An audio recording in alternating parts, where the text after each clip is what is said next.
How about Okay. Joseph Ifa? I know that during your journey, you've come into struggle, right? Yeah. What Orishas would you say were instrumental in getting you through your trials and tribulations along your journey? Oh man, I got to give that one to the Warriors. I really do. Because I remember when I received them, I was about 17. And unfortunately, around that time, like before I began my senior year in high school, we actually got displaced. We were homeless, right? So right Mm, after giving, I don't know, the last 500, I don't know, to $1,000 that I saved up, I don't remember how much they cost me, over 10 years ago. We ended up, having to move in with my uncle. So, he had a packed house. God bless him. He opened his doors to us. But I was actually sleeping in a closet with my Orishas in mm, a box right next to my head every night before I would go to school. And I remember I had a conversation with my mother, who I did an episode with. And she asked me, she said, we're putting a bunch of things in storage, do you want to put them in there? And I said, no, because I believe in loyalty. I don't believe in abandonment. So if I'm going through pain, unfortunately, they have to go through that pain right with me. They have to see my sacrifice and my mm, struggle. And if they're going to help me through it, and, we go through it together. I believe in the worst times, if people are there, they deserve the best times once they arrive. So, I have to give that to the Warriors and specifically Eshu and knowing the mm, role he plays in my sign where he really opens the path and prepares conditions for Irete Suka to be able to achieve. So Eshu's my mm. guy. Definitely Eshu Yeah. was there, and the Warriors were there before anybody. You know, yeah, Eshu is one. Um, Eshu often even he'll come to his children before they ever think about going into Ifa. Like Definitely. Eshu, because like I know personally in my experience, growing up, Eshu was always there. But there was one particular time that Eshu came, and it forever it will just be ingrained in my head.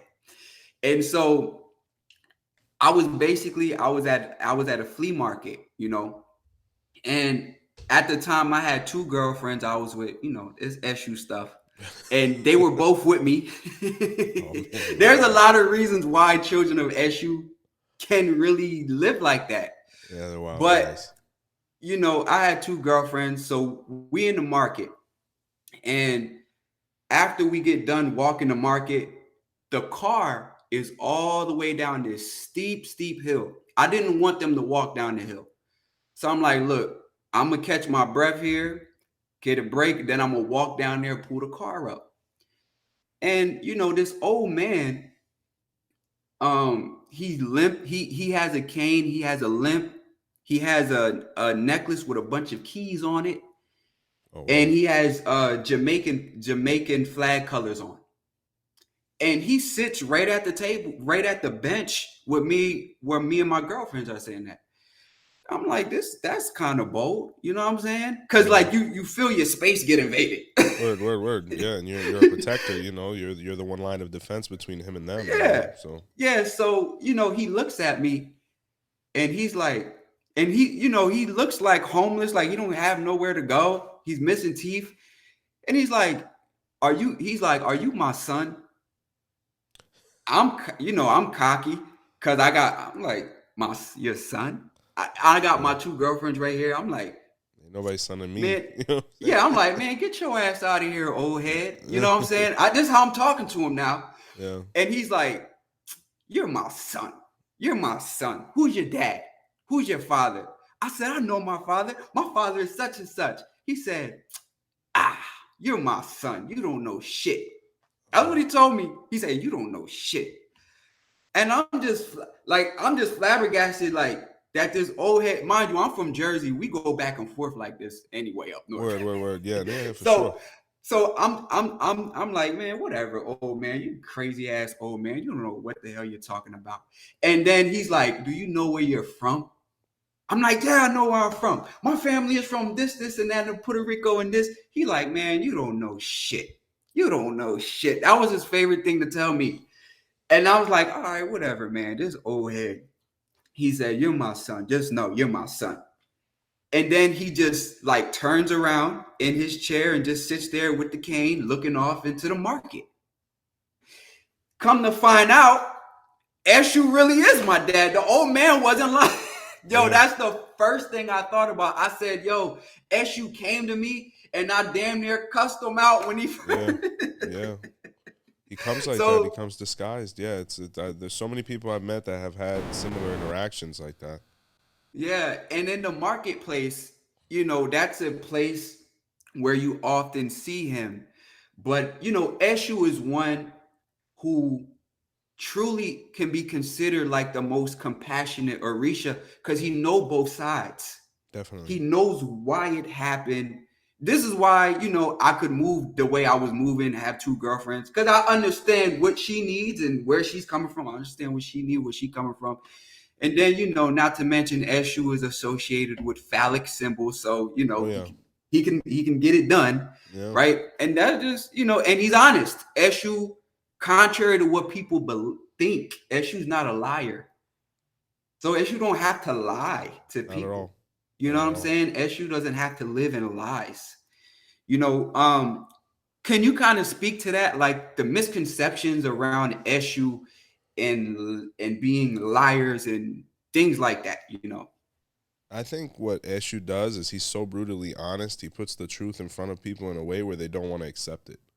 So, due to their own frustrations, they call it a lie, but they don't realize it's the lie that they're living and that they've perpetuated upon themselves. Eshu is the balance. He is the definition of black and white. And if that is black and white, he is the gray if there is any. I mean, Mm, um, a couple things you actually mentioned there that I wanted to cite, and the Odu Babao Di Meji was where Eshu actually went and started living in the marketplace because he saw the opportunities to test people's character. And mm, Eshu's phallic power is in the Odu. There's a couple, but one that comes to mind is Babao Gunda Meji or Babao Loko Meji, which says, when the son of Eshu is ready, there's no person that can resist. So, with power comes great responsibility. But however anybody mm, chooses to live their life, honestly, is their own situation, is to be respected as long mm, as everybody's on board. But Eshu is marvelous. He's really marvelous because I've had so many people come to me, and I've had personal experiences where, I've had my character tested by someone in a similar situation or with a similar appearance, where afterward, I'll get a reading or whatever, and they'll be like, hey, you have to be careful with people who are displaced or on the corner, and you can't mm, mistreat them. And I'll be like, man, I messed up there. mm, So he's constantly testing our character and making sure that we're upholding those concepts of Iwa to be able to deserve the mm, Ache that he disperses.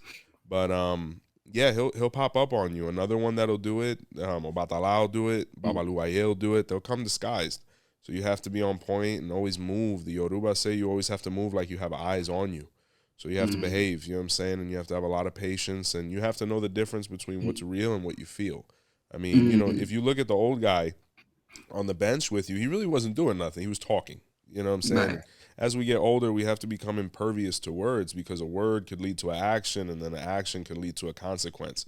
So Mm, that's, as we get older, we can't really pay attention to certain things. And I think that's the lesson he was trying to teach you. And then, he's pointing to the marketplace. And, when you look at Yoruba philosophy, they say, we are in the marketplace. We're in the marketplace of Ejibo Mekung, trying to make it back home, which is heaven, right? mm, So really, really profound conversation the guy had with you, but it's hard to, it's hard to listen to somebody who's, with the Jamaican colors and with the toothless, vibe. So, you just got to pay attention to the message, not the Yeah, messenger. Shay. You know what I'm saying?